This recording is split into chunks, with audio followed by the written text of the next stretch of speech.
What's up YouTube? So today I have a tutorial, a makeup tutorial. Don't mind my hair, it's a hot mess express up in this house today. I'm like trapped inside the house because it's snowing so bad. I'm actually sick and like no technology is like working on my side today. But I did this makeup look for a holiday party I went to on Friday and I really liked it. It was definitely out of my comfort zone because it was really dark and like super duper dramatic in my opinion at least, and like a lip color I'm not usually wearing. So yeah, I hope you guys enjoy this and keep watching if you want to see how to do this to your face.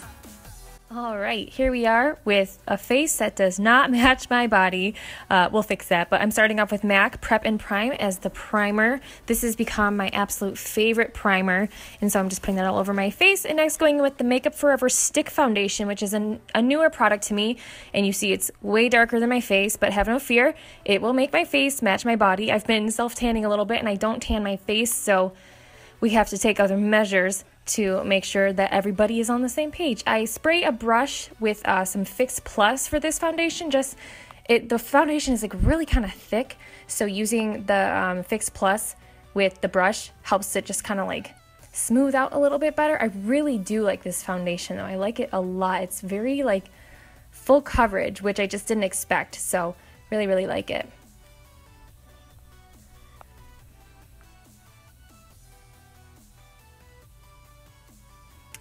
Now everybody is matching. Look at that. Next I'm going in with two concealers, or actually this is more of a highlight. It's the Dream Lumi by Maybelline, and this is the Naked Skin Concealer by Urban Decay. I'm using the Dream Lumi highlighter thing to highlight under my eye and in a couple other areas, just mostly as a highlighter. It has like a little bit of a pink hue to it, which just really brightens up your face. I put it right there, and then it's stripped right down my nose. And then I use the Urban Decay Naked Concealer to kind of conceal any redness that I actually have. My cheeks are usually pretty red, and right around my nose is really red, and I sweat a lot on my upper lip, so I always just kind of add a little bit of more coverage there. And then I blend everything in with a damp beauty blender. I really love damp beauty blenders as for my face in general because it just makes everything end up looking really smooth and flawless. Next we have MAC. What's the name of this powder? The Mineral Skin Finish, and then a NYX powder that's really similar to it in two different shades because I'm kind of a mix of both right now. The MAC powder is a little bit light for me and has a lot of like flashback and photography, so I just blend the two together and use that as a setting powder for right now. And I use my damp beauty blender in the lighter powder just to use it right under my eyes to prevent any creasing in that area. Next I'm going in with the Hoola Benefit Bronzer, which yes I have depotted and put into a Z palette, and I'm using that just to kind of bronze up my face a little bit. I usually go right around my cheekbones, and then I'll take it kind of all around my face just to warm up like my whole face. Creates the illusion of being tan in the dead of winter because that's natural.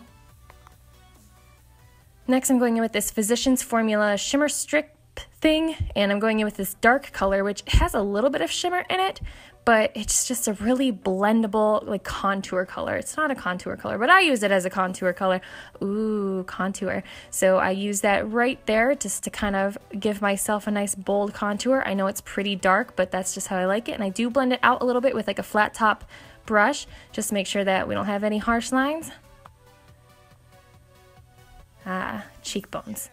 Next I'm going in with MAC Melba for my blush, which is a nice like just like neutral like peachy pink kind of natural color when I don't want, you know, I already have a contour going on. But yeah, alright, my sad little eyebrows. I'm so sad about them. I don't have eyebrows, guys. This is all I've got. So here is the very sped up version of what I do every morning. My brows usually generally take me like, I'm not kidding you, like 15 minutes every day that I draw them on, and it sucks. I'm definitely considering next year getting microblading just so that I don't have to do this every morning. But yeah, so then after I use the pencil, which is a L'Oreal pencil, I go in with this NYX brow powder and a little bit of the wax just to kind of really seal in the pigmentation, because the pencil can kind of like rub off a little bit easily.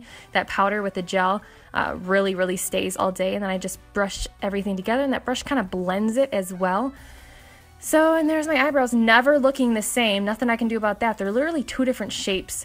So, and I go and I clean them up with a square brush and some waterproof makeup remover. Had a little brain fart there, just to keep them looking nice and sharp so they could kill a man. Now I'm using Anastasia's Clear Brow Gel to set my eyebrows in place so they don't go everywhere, because despite only having like 6 eyebrow hairs, they do go everywhere. I'm using the Lorac eyeshadow primer because I am moving on to the eyes now, and this is going to make sure I don't get any creasing in any of my eyeshadow. And I'm going in with this NYX Jumbo Eye Pencil in a super dark color. I never, ever, ever, ever, ever use a dark color like this on my lid. You guys know I always use light colors, so this is a big step in a scary direction for me, but I decided to just go with it and see what happens. I've seen a few tutorials using this as a base. It really helps the colors that you put on top of it to really stand out more. So I'm using like a flat shader brush to kind of blend that product in, because it was a cream product, so it's a little bit more easily blendable. And I'm just blending it just on my lid. I'm not bringing it up into my crease, or at least trying not to, just making sure everything's nice and smooth. And I used my finger to just kind of make sure it really was not in my crease at all, just on my lid. There we go. And I'm going in with the Morphe 350 palette, which I love, in that super duper red color, and popping that right on top. Do you see how much that pops? It pops so much more on a black lid than it would have if I had used just like a normal flesh colored eye primer, or even anything like white and sparkly. It just like makes the red stand out so much more, which I'm not keeping this red as my top color. I'm using it as like a base for a shimmery color that I'm putting on top, so I just really want to make sure the red stands out. And then I'm going in with a blending brush, which is my favorite blending brush ever. It's from e.l.f. and it's only $1 and I stand by it forever, but just blending out the harsh lines around the red and the black, just making sure we don't have anything that looks like jagged or messy, and still cleaning it up with my finger because, you know, sometimes it just does the job. And then going in with the Nubian palette by Juvia's, which I love. Do you see these colors? So I'm going in with that third color. These I don't think they have names, but I'm going in with that color in my crease, and looking at it now, and then even looking at it at the time, it was just a little bit too orangey. I didn't expect it to be that orange. I wanted something that was a little bit cooler, so I ended up going in with, I think I show it in a minute, it's MAC's Swiss Chocolate, which is a much cooler toned brown, just to kind of take away some of the oranginess in the crease. I didn't want the look to turn orange. I wanted it to be black, brown, and red, not orange. So next we're going in with the star of the show, that super duper sparkly color there, which I'm putting on top of the red and black shadows that I've already got going on, which just makes this color go from being more of a copper color to being more of like a red color. At least to me, from far away, it looks a lot more red than it did copper. And again, just cleaning up with my finger because, you know, why not? So then we are blending out all harsh lines. Blending, blending, blending. It solves almost everything in life. But you see how much better that looks? Just blended out. Lots more, I wouldn't say natural, but not unnatural. Now I'm using a pointer brush like that and using the darkest color in that palette to just give some definition in the outer V. I think that's what they call that little part of your eyeball. And just taking my sweet time, adding as much definition. I always go real slow and carefully with the outer V because that is like what makes the smoky eye a super sexy smoky eye, and if you get it wrong, like, you just have a hot mess on your hands. So I just go back and forth. I will start small and then blend out what I have, and I'll just kind of build up a little bit just to stay safe because I still kind of like struggle with my makeup technique a little bit. So just, you know, just go bit by bit. That's why doing makeup takes me like an hour sometimes, because I'm just slowly building up the darkness, adding it into areas that I think it needs to be in, and then blending it out a little bit. But as we're seeing here, all of my hard work is starting to pay off because look at that black blending right into that delicious red. Oh, I like it. I like it a lot.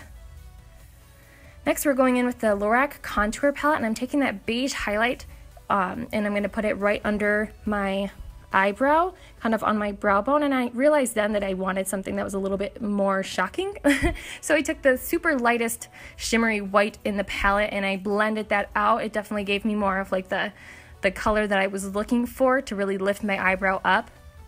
So I did that on both sides, and I also brought it on the inside to just make sure that there was eyeshadow on every part of my eye. I don't know, I'm weird like that. I just always want eyeshadow in that inner side, and I used a little bit of that white shimmer again to lighten up the inner corner of my eye. And then I took a couple of the shadows that were on my lid and just put them on the underlid. What is that called? What is that called? The lower lash line. Because you don't want to have just a ton of eyeshadow on top and then nothing on bottom. It just looks real crazy. So just blending that out, and now we're in liquid liner time. All right, this is the worst part of my whole day. So stressful, and I swear my cat always wants to sit in my lap and play with stuff when I'm doing this. But anyway, so here's a little bit of me doing my liquid liner. I swear it comes out different every day. People ask all the time, Lynette, how do you have such a good liquid liner? How have you gotten so good at it? And I'm like, dude, I don't know. Every day is just a different day. Sometimes it's good and sometimes it's not. This was like a decent day here. It wasn't too bad. But I do go in with this Tarte Precision Longwear liner, and it's just a felt tip pen, which is, it's a little bit stiffer, so it's a little bit easier to work with and not like mess up as much as with that liquid liner, which has like a super mobile tip. So there we have winged liner. I didn't ruin it, and I'm going in and kind of trying to tight line my eye with a dark kohl pencil just to make sure that like it's super duper black. My lash line is super black. So that is what we have so far, and I'm about to move on to lashes. So I was trying these out for the first time. I don't know. But I trimmed them up, and I did trim them a little bit too short, but you always want to trim them a little bit to make sure that they fit on your lash line and aren't overextending. But these were super hard to work with. Like that lash strip itself was super thick, which means that it's not flexible to your eyelid very well.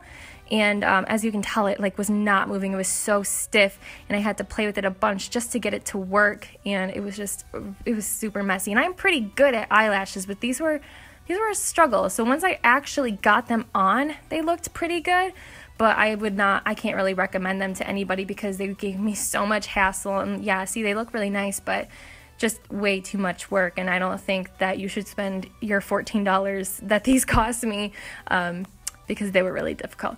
And last but not least, moving on to this lip color. It's a Salted Caramel Mocha Lip Whip, something like that, from a company called Bakerie. A YouTuber actually came out with this shade. It's Cosmo by Haley, and I love this lip color. I love it. It's a liquid lipstick, and yes, I am overlining my lips because my lips are really small, and I just want to make them look bigger, you know what I'm saying? And I'm pretty bad at applying liquid lipsticks. I will say that. I'm pretty bad at this, but I'm trying, and I'm gonna get better. So finishing this color off, isn't that beautiful? Just like a beautiful, like, muddy, nudie, I don't know. But I decided I wanted a little more dimension to it, so I added a little bit of shimmer, mostly just like the center of my bottom lip and my upper lip, just to give the lip like a little more dimension and to like pop a little bit more. So that's that.